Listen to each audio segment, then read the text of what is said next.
పుష్పాలను కురిపించారు.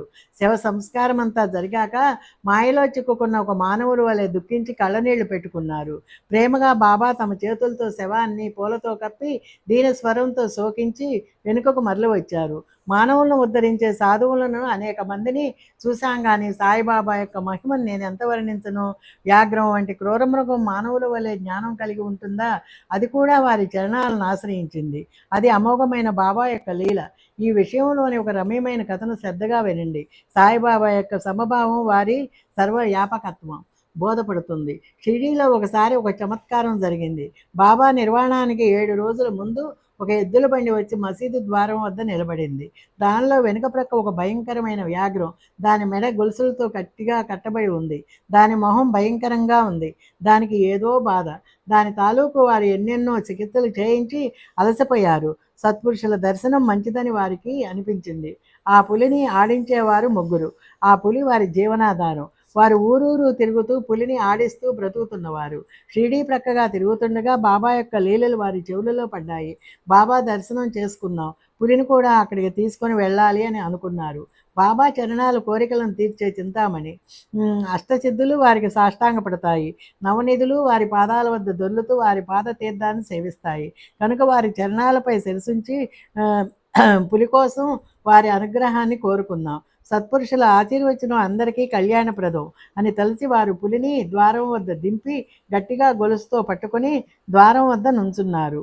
పులి అసలే భయంకరమైన క్రూర మృగం, పైగా రోగగ్రస్తత. అందువల్ల మరీ అస్వస్థంగా ఉంది. అందరూ దాన్ని కుతూహలంగా చూస్తున్నారు. పులి పరిస్థితినంతా దాని తాలూకు వారు బాబాకు విన్నవించారు. బాబా అనుమతిని తీసుకుని ద్వారం వద్దకు వచ్చారు. పులి గొలుసును తెంపుకొని పారిపోకుండా బాగా గట్టిగా పట్టుకొని దాన్ని జాగ్రత్తగా సాయి ఎదుటికి తీసుకొని వచ్చారు. మెట్ల వద్దకు రాగానే తేజోరాశి అయిన సాయిని చూసి ఆ పులికి ఏమనిపించిందో కానీ ఎంతో గౌరవంగా ముఖాన్ని క్రిందకు వంచింది. అదేమి చమత్కారమో! మెట్లెక్కుతున్న పులి బాబా పరస్పరం చూసుకున్నారు. పులి బాబాను ప్రేమగా చూచింది. అంతే. వెంటనే తోకను పైకెత్తి ముమ్మారు భూమిని కొట్టి సాయి చరణాల యందు శరీరాన్ని వదిలి నిశ్చేష్టగా పడిపోయింది. భయంకరంగా ఒకసారి గట్టిగా అరిచి తక్షణం అక్కడే మరణించింది. దాన్ని చూసిన వారంతా ఆశ్చర్యపోయారు.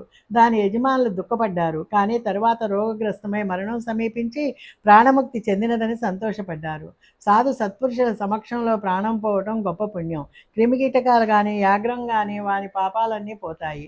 ఏదో పూర్వజన్మ రుణం తీర్చుకోవటానికి సాయి చరణాల వద్ద శరీరాన్ని వదిలి రుణం నుండి విముక్తి పొందింది.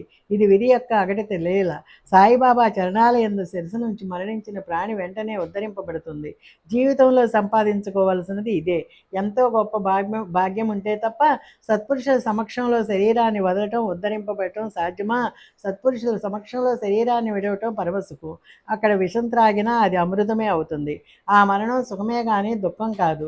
కళ్ళ ముందు సత్పురుషుల చరణాలు ఉండగా మరణించిన ప్రాణులు ధన్యులు. వారి శరీరాలు కృష్ణార్పణమై వారికి పునర్జన్మ ఉండదు. సత్పురుషుల కళ్ళ ఎదుట కలిగే మరణం కాదు, అది వైకుంఠ సుఖం. మృత్యులోకాన్ని జయించినట్లే. దాంతో పునర్జన్మ దుఃఖం ఉండదు. సత్పురుషుల సమక్షంలో శరీరాన్ని త్యజించిన వారికి పునరావృత్తి ఉండదు. సర్వ పాపాలు నశించి వారు ఉద్ధరింపబడతారు. సత్పురుషుల అపాదమస్తకం చూస్తూ శరీరాన్ని విడిచిన వారిది మరణమా? కాదు, అది వారి ఆత్మోద్ధరణ. పూర్వజన్మ గూర్చి ఆలోచిస్తే ఎవరో పుణ్యాత్ముడు విద్యాదర్పంతో మెచ్చిపడుతూ ఎవరో ఒక హరిభక్తుని అవమానపరిచి ఉండవచ్చు. ఆ భక్తుని శాపం వలన క్రూరమృగ జన్మను పొంది ఉండవచ్చు. సత్పురుషుని చరణాల వద్ద శాప విమోచనం కలిగి ఉంటుంది. భక్తుల చర్యలు నిజంగా విచిత్రం. సాయి సందర్శన భాగ్యంలో శాప విమోచనమైన పాపాలు దగ్ధమై బంధనాలు విడిపోయి కష్టాలు తొలగిపోయి ఏ శ్రమ లేకుండానే ముక్తిని పొందాడు. సంపూర్ణ భాగ్యం లేకుండా సత్పురుషుల సమక్షంలో మరణం ఎలా సాధ్యం?